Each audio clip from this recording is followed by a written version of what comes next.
Welcome.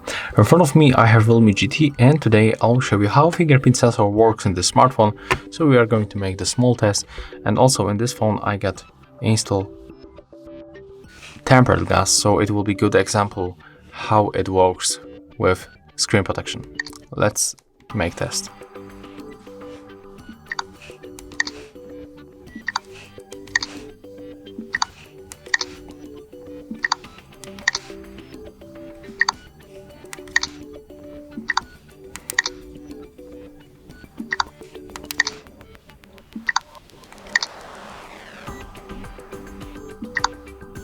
As you can see, we got here also the cool animation around our fingerprint, and the sensor works really fast.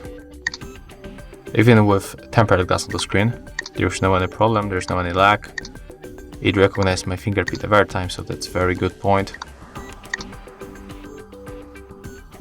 It's definitely one of the fastest sensor that you can find in any smartphone.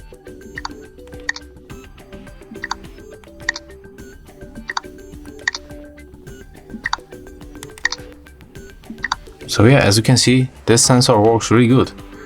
If you find this video helpful, remember to leave a like, comment and subscribe to our channel.